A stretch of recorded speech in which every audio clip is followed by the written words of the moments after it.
व्यासपीठावरील मान्यवर आणि व्यासपीठाच्या समोर उपस्थित असलेले सर्व महाविकास आघाडीचे प्रमुख कार्यकर्ते, उपस्थित पत्रकार मित्र, बंधूंनो, मला वाटतं या निवडणुकीला सामोरं जात असताना आपण तुलना नेहमी करणं गरजेचं आहे की आपण धाराशिव आणि लातूर जिल्ह्याची जर तुलना केली तर लातूर हा आमच्याकडे तालुका असताना 83 ला जिल्हा झाला आणि लातूरची झालेली प्रगती जर आपण धाराशिव बरोबर त्या ठिकाणी तुलना केली तर मला वाटतं लातूर कितीतरी अधिक पटीने त्या ठिकाणी पुढे गेलंय। त्या तुलनेत धाराशिवचा जर आपण विचार केला तर आज सुद्धा देशातल्या मागासलेल्या जिल्ह्याच्या यादीत क्रमांक 3 चा नंबर धाराशिवचा लागतो। हे का घडलं तर लोकांनी नेतृत्व निवडत असताना जर चूक केली तर त्याचा परिणाम काय असतो हे बघायला लावणार मला वाटतं ह्या 2 जिल्ह्याची प्रगती आहे। आणि म्हणून आपल्याला माझी कळकळीची विनंती आहे की ज्या पद्धतीनं 10 वर्ष दिनकररावजी माने साहेबांनी या विभागाचा आमदार म्हणून काम केलंय ते काम आपल्या सगळ्याच्या समक्ष आहे, आपल्या सगळ्याच्या देखत आहे की एक आमदार कशा पद्धतीनं लोकांमध्ये राहून लोकांच्या समस्या समजून घेऊन लोकांच्या प्रश्नाला न्याय देऊ शकतो याचं उदाहरण आपण दिनकररावजी माने साहेबांच्या कार्यकर्तृत्वातून त्या ठिकाणी बघितलंय। आणि आताचा जे आमदार आहे ते तुम्हाला माहिती आहे राहतेत कुठं। मला वाटतंय डीपी सुरुवातीची अशी अवस्था होती की डीपी म्हणलं तर ती काय म्हणून विचारायची, ही वस्तुस्थिती आहे। ज्या माणसाला तुमच्या समस्या माहिती आहेत, तुमच्या प्रश्नाची जाण आहे, मला वाटतं त्या माणसाला कुठेतरी संधी देणं हे तुमचं माझं आद्य कर्तव्य असलं पाहिजे। आज आपण बघितलं असेल महाराष्ट्रातलं मागच्या 2.5 वर्षापूर्वीचं राजकारण ज्या पद्धतीनं काही लोकांना 50 खोकेचं आमिष दाखवलं गेलं, कुणाला ईडीची सीबीआयची भीती दाखवली गेली, त्या ठिकाणी कुणाला मंत्रिपदाचं आमिष दाखवलं गेलं आणि अशा पद्धतीनं संविधानिक मार्गानं त्या ठिकाणी लोकशाही पद्धतीनं तयार झालेले पक्षच फोडायचं पाप ज्या कट कारस्थानी भारतीय जनता पार्टीनं केलंय त्या कट कारस्थानी भारतीय जनता पार्टीला जर त्या ठिकाणी अद्दल घडवायची असेल तर उद्याच्या येणाऱ्या 20 तारखेला मशाल या चिन्हापूरचं बटन दाबायची जबाबदारी मला वाटतं तुमची आहे। आम्हाला वाटलं फक्त आमचंच धनुष्यबाण चोरला पार्टी नेली काय की तवरचं तर घड्याळाकडे करदृष्टी त्या ठिकाणी कमळाबाईची वळी, राष्ट्रवादी काँग्रेस बी फोडलं, त्यांचं घड्याळ बी चोरलं, त्यांना दिली तुतारी, आम्हाला दिली मशाल। मला वाटतं अशा पद्धतीचं काम लोकशाहीच्या विरोधी, संविधानाच्या विरोधी, त्या ठिकाणी लोकशाही बुडवणारं काम ज्या भारतीय जनता पार्टीनं केलंय त्याला धडा शिकवायची वेळ मला वाटतं आता आपल्या सगळ्यांच्या समोर आलेली आहे। आज या ठिकाणी काम करत असताना मी बघितलं की आपले आमदार जाहिरात किती आहे बघा। उपसा सिंचन योजना जो आहे तुमची कुठली निम्न धरणावरची त्या माकणीच्या धरणावरची त्याच्या सर्वेक्षणाला 10 लाख रुपये मंजूर झालेत आणि ही जाहिरात असं करायला की जरूर योजनाच मंजूर झाली। म्हणजे अजून पाहुणं जाऊन सुपारी फोडायचा कार्यक्रम व्हायचा आहे, भाकऱ्या टेकायच्यात, तवरचं तर हे लग्न होऊन बारसं झालं म्हणून जाहीर करायला लागलेलं। ही पटतंय का हो? ही योग्य आहे का? जी काम आहे ती काम एखाद्या आमदारानं, एखाद्या खासदारानं, एखाद्या लोकप्रतिनिधीनं केल्याच्या नंतर ते लोकांना दिसतंय की। मला तुम्हाला विचारायचंय, आम्ही सुद्धा महाविकास आघाडीच्या सरकारच्या कालखंडामध्ये 2.5 वर्ष ज्याच्यातले 2 वर्ष कोरोनामध्ये गेले होते, 6 महिने आम्हाला काम करायची संधी मिळाली, आम्ही सुद्धा असंख्य कामं केली। पण मला आपल्याला खात्रीनं सांगायचंय की या काही कामाचं नारळ फोडायचं नाटक आम्ही कुठेही केलं नाही, कारण तुम्ही आम्हाला खासदार म्हणून निवडून दिलं, तुम्ही आम्हाला आमदार म्हणून निवडून दिलं, म्हणून तुमच्या टॅक्सच्या पैशातनं तुमच्यासाठी काम करणं हे आमचं कर्तव्य आहे, आमचं तुमच्यावरचे उपकार नाहीत असं समजून काम करणारे आम्ही लोकप्रतिनिधी आहेत। काय काही लोक जणू आपल्या बापजाद्याची इष्टे टिकून काम करायला अशा पद्धतीचा आविर्भाव आणते। आपण बघितलं असेल लाडक्या बहिणीची योजना कधी आली, 3,30,000 मताचा हबाडा जेव्हा तुमचं रुमणं त्यांच्या पाठीत लोकसभेला बसलं मग त्यांना लाडकी बहीण आठवली। जर तुम्हाला खरंच बहिणीबद्दल आत्मीयता होती, खरंच बहीण लाडकी होती तर 2.5 वर्षापूर्वी ज्या दिवशी तुम्ही मुख्यमंत्री म्हणून शपथ घेतली त्या दिवशीपासून तुम्ही लाडकी बहीण योजना जर राबवली असती तर आम्ही सुद्धा तुमचं कौतुक केलं असतं, मान्य केलं असतं. ज्या पद्धतीनं उद्धवजी ठाकरे साहेब खुर्चीवर बसल्या बसल्या कर्जमुक्तीची घोषणा केली आणि शेतकऱ्याला कर्जमाफीचं काम केलं, त्यावेळेस उद्धव साहेबांनी बघितलं नाही की कोणची निवडणूक लागती, लोकांना आपला फायदा मताचा होतोय का. मला वाटतं ह्या पद्धतीनं निष्प्रह भावनेतनं काम करणारे मुख्यमंत्री उद्धवजी ठाकरे साहेबांना ज्या पद्धतीनं अतिशय हीन दर्जाचं राजकारण करून त्या ठिकाणी वर्षा बंगल्याची पायरी उतरायला ज्या गद्दारांनी लावली आणि ज्या गद्दारांना गद्दारी भाग पाडायला ही कमळाबाई जबाबदार होती, त्या कमळाबाईचा धडा आता घडा पापाचा भरलेला आहे. 20 तारखेला मशालीच्या पुढचं बटन दाबून त्या ठिकाणी त्यांच्या ह्या कट कारस्थानी वृत्तीला सुद्धा मूठ माती द्यायचं काम इथली जनता केल्याशिवाय त्या ठिकाणी स्वस्थ बसणार नाही. मला अमित भैयाने सुद्धा सांगितलं की उड्डाणपूल का होत नाही. तुम्ही जमिनी घ्यायच्या, त्या जमिनीचा भाव वाढावा म्हणून बाह्यवळण रस्ता त्या जमिनीतून जावा, ह्या भूमिकेतनं जर आपला लोकप्रतिनिधी काम करत असेल तर मला वाटतंय आता जनतेनं जागरूक व्हायची वेळ आलेली आहे की स्वतःच्या स्वार्थासाठी अशा पद्धतीनं लोकाला वेटीस धरणाऱ्या लोकप्रतिनिधीला धडा शिकवायची, आदत शिकवायची वेळ आता मला वाटतंय तुमच्या सगळ्यांच्या समोर आहे. बांधवानो, मला फार काही आमच्याबद्दल सांगावं अशी परिस्थिती नाहीये. मला तुम्हाला माहिती आहे की 50-50 खोके ज्यावेळेस वाटप होत होतं त्यावेळेस मंत्रिपदाचं वाटप होत होतं, सत्तेत या म्हणून त्या ठिकाणी आमिष दाखवलं जात होतं. त्या कठीण प्रसंगामध्ये सुद्धा त्या 50 खोक्याला लात मारून तुम्ही टाकलेल्या मताशी कुठेही बेमानी न करता आम्ही उद्धवजी ठाकरे साहेबाच्या पाठीमागं प्रामाणिकपणे उभे टाकलोय. मी असेल, दिनकर मांडे साहेब असतील, संतोषभाऊ सोमवंशी असतील, इथं बसलेले महाविकास आघाडीचे सारीच्या सारी नेते मंडळी असेल, हे सगळेच्या सगळे खुद्दार माणसं आहेत. आज तुम्हाला प्रामाणिकपणे सांगतो, आम्ही जो प्रामाणिकपणा दाखवलाय त्याच्यामुळं आम्हाला कुठेही मान खाली घालून भाषण करावं लागत नाही.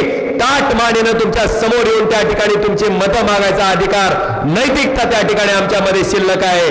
मला तुम्हाला प्रश्न विचारायचा आहे की आम्ही जर 50 खोके घेऊन जर पालतं पडला असतो सुरत मार्गे गुवाहाटीला, तर इथून जर मोठं भाषण करायला होतं इथलं शेंबडं पोरग सुद्धा म्हणलं असतं, काय बोलतोस रे 50 खोकेवाल्या, कशाला नैतिकतेच्या गप्पा हाणतो. तिथे येऊन जर कमळाबाई भाषण करायला असती, लोकशाही बचाव, विकास करायचा आहे, तर तिथलं शेंबडं पोरग म्हणलं असतं, अरे कटकारस्थानी तुम्ही काय केलंय ते आम्ही बघितलंय, कशा पद्धतीनं वागलंय ते आम्ही बघितलंय.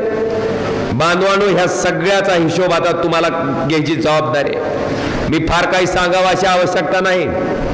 मला सांगा, माझ्या लोकसभेच्या निवडणुकीत साहेब आम्हाला श्रीशैलदादा उडगे साहेब, तुम्हाला जरी आता संधी नाही मिळाली तरी आम्ही तुमची शिफारस जिथं करायची तिथं चांगल्या पद्धतीनं केलेली आहे.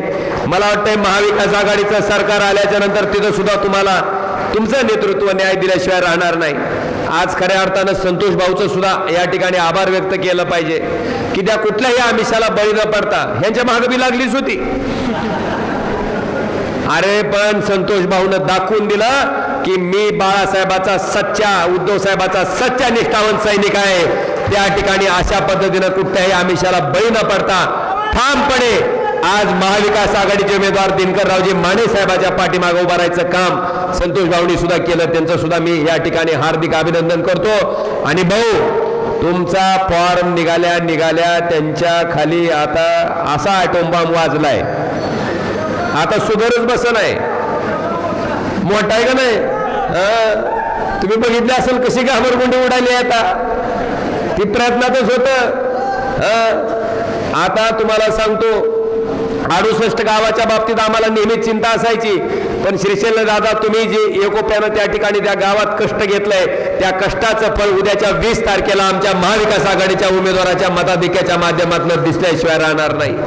आपण सगळी एकत्रितपणे एकजीवपणे लढणारी सगळी मंडळी आहेत आणि निश्चितपणे मला वाटतंय डॉक्टर बाबासाहेब आंबेडकरांचं संविधान बुडवू पाहणारी लोक भारत सरकार सुद्धा म्हणायला तयार नव्हती. काय म्हणायची? आता मला सांगा तुम्ही, भारतीय जनता पार्टीचा जी महाग लोगो असतंय त्याच्यावर काय लिहिलंय हो? त्याच्यात नाही सांगतो, तिथं लिहिलंय राष्ट्र प्रथम, पार्टी द्वितीय आणि व्यक्ती म्हणजे पहिल्या नंबरला देश, 2 नंबरला पार्टी आणि 3 नंबरला व्यक्ती. ही कोण म्हणतंय? कमळाबाई. त्याच्या पाठीमागे लिहिलेलं आहे. आणि तीच कमळाबाई भारत सरकार म्हणे ना, काय म्हणायला लागलं? मोदी सरकार. अरे लिहिलेलं तर वाचित जावं म्हणा, लिहिलं तर वाचत जावा. नुसतं लिहायसाठी नाही. मला वाटतंय डॉक्टर बाबासाहेब आंबेडकरांचं संविधान संपू पाहणाऱ्याला ज्या पद्धतीनं तुम्ही हाबाडा दाखवलाय आणि त्यांना ताळ्यावर आणायचं काम केलंय, ती तेव्हापासून संविधानाच्याच पाया पडायला लागली. ती एका झटक्यात तर दाखवून दिलंय. खरंच मला वाटतं डॉक्टर बाबासाहेब आंबेडकरांना आपण मानलं पाहिजे की संविधानाची रचना अशा पद्धतीनं केली आहे की कुणी जरी त्याचा त्या ठिकाणी दुरुपयोग करायचा किंवा संविधान संपवायचा प्रयत्न केला तर लोकशाहीच्या माध्यमातून त्याला धडा शिकवायचं ताकद त्या संविधानामध्ये डॉक्टर बाबासाहेब आंबेडकरांनी निर्माण करून ठेवलेले आहे. मला वाटतं ही सुद्धा आपल्या एक संविधानाची फार मोठी ताकद आहे. आज अतिशय नम्रपणे सांगायचंय की आपण बघितलं असेल माझ्या निवडणुकीत 19ला म्हणायचे मोदीमुळे आलोय, मोदीमुळे आलोय. त्याला म्हणायचं थांब जरा 24ची निवडणूक होऊ दे बाबा, होऊ दे, थांब रे बाबा जरा. सारखी हिंडवायची मला, मी वाटच बघून होतो आपलं 24 कवा लागतं, मोदी कवा विरोधात येते की आपल्या. आणि ती प्रसंग आला देशाचा पंतप्रधान विरोधात. आपल्या इथं सुरत मार्गे गुवाहाटीला गेलेली 1 फूल 2 हाप ती विरोधात. माझ्या मतदारसंघातल्या 6 पैकी 5 आमदार ती विरोधात. आता पैशाचा कसा पाऊस होता काय मी सांगायची गरज. न खाऊंगा न खाने दूंगा, लेकिन खरोशा में जाके 20-20 लाख किधर से बांटूंगा, किधर से बांटूंगा. तुम्ही प्रश्न विचारला पाहिजे त्यांना. अरे तुम्ही गोष्ट करता खाऊंगा ना खाने दूंगा, मग 20 लाख रुपये कुठून वाटायला लागला गावागणीस? विचारलं पाहिजे ना. एवढी मोठी शक्ती आणि एवढी मोठी ताकद असताना सुद्धा मला वाटतं जी माणसं मला म्हणायची मोदीमुळे आला, मोदीमुळं, त्या मोदीजींच्या लीडच्या दुप्पट मताचं लीड मला वाटतं ह्या भागातल्या मतदारांनी मला देऊन लोकसभेत पाठवलं. महाराष्ट्रामध्ये क्रमांक 2चं लीड, क्रमांक 2चं मताधिक्य तुमच्या सगळ्याच्या आशीर्वादानं, महाविकास आघाडीच्या मंडळीच्या नेते मंडळीच्या आशीर्वादानं त्या ठिकाणी ह्या ओमराजेला आहे. तुम्हाला सांगायचंय की त्यांनी तिथं सुद्धा रडीचा डाव खेळला. 2 नंबरला निंबाळकर नाव 1 नंबरच्या मशीनवर आणि 2 नंबरच्या मशीनवर बी 1 निंबाळकर आणला. आपलं चिन्ह मशाल, दुसऱ्याचं चिन्ह चिमणी. त्या चिमणीनं आपली 20,000 मतं खाल्ली. ती 20,000 मतं जर आपल्याला पडली असती तर महाराष्ट्रात 1 नंबरच्या लीड न येणारा तुमचा खासदार हा ओमराजे निंबाळकर राहिला असता. त्याच्यामुळं काळजी करायचं नाही. आता उद्याचा बी निकाल आपल्याला माहिती आहे. ही छावछू करणार आहेत माने साहेब, फायटिंग हाणणार आहेत, ही हवेत काय बी करणार आहेत. आणि पैशाच्या ताकदीवर त्या ठिकाणी तुमचं मत विकत घ्यायचा प्रयत्न जर कुणी केला रे बाबा, तर त्याचे पैसे खर्चून त्याला कसा हाबाडा द्यायचा आहे मला वाटतंय औषा इतकं चांगलं दुसऱ्या कोणाला माहित नाही. ती सुद्धा दादरून दिली. ती आता काय करते ती की काय लोक चंद्र आहेत, ती हिशेबच काढीत बसली. ती एवढं 10 लाख वाटून कितक्याला मत पडलं त्याचा हिशेबच काढायला लागली. ती बांधवानो, बेमानीच्या कमवलेल्या पैशाला बेमानी करणं ही जगातली सगळ्यात मोठी इमानदारी असते. ही पक्क लक्षात ठेवा. पैसे द्यायला लागलं की त्याला म्हणायचं ती देणार कुठून आहे. ती पैसे घेत असताना मात्र पक्क लक्षात ठेवायचं कुणी लाडक्या बहिणीनं की दाजीचं एका क्विंटलला 7,500 ते 8,000 रुपयाचं सोयाबीनचा किस्सा कापलाय. कुणी? सरकारनं. क्विंटलला 7,000 ते 8,000 रुपये हाणलेत आणि बहिणीला दाजीचं 8,000 हाणले तर बहिणीला पण त्याचं घरी 1,500. आता बहिणीनं सुद्धा हा विचार करणं गरजेचं आहे. बांधवानो, असंख्य विषय आहेत पण तुम्ही बराच वेळ झाला इथं संयमानं शांततेनं इतका वेळ झालेला असताना सुद्धा आमचे 2 शब्द ऐकून घेण्यासाठी इथं उपस्थित राहिलात. खरंच मला वाटतं आम्ही नशिबान आहेत की महाविकास आघाडीचा कार्यकर्ता आणि त्या ठिकाणचे नेते मंडळी कसे असावे अशा पद्धतीचे एक आदर्श प्रकारची युती आपल्या या औसा विधानसभा मतदारसंघामध्ये आम्हाला सगळ्याला पाहायला मिळते। काय काय 25 ला हा तेवढं थांब लय चंद्र आहे ती पण ही गालवा ब्या कराव लय कसनुगी आहे ती राव। असो आता उद्याच्या 20 तारखेला आपल्याला मतदान करत असताना आपलं चिन्ह काय आहे? काय चिन्ह आहे आपलं चिन्ह काय आहे? लोकसभेला 2 नंबरला होती, आता किती नंबरला आहे? आता किती नंबरला आहे? मला वाटतंय 3 नंबरचं मशालीच्या पुढचं बटन दाबून एक सक्षम आमदार, एक लोकनेता आमदार, एक आपल्यातला आमदार दिनकररावजी माने साहेबाच्या रूपाने विधानसभेत पाठवायचं काम आपण करावं एवढी विनंती करतो आणि आपली रजा घेतो। धन्यवाद। जय हिंद, जय महाराष्ट्र।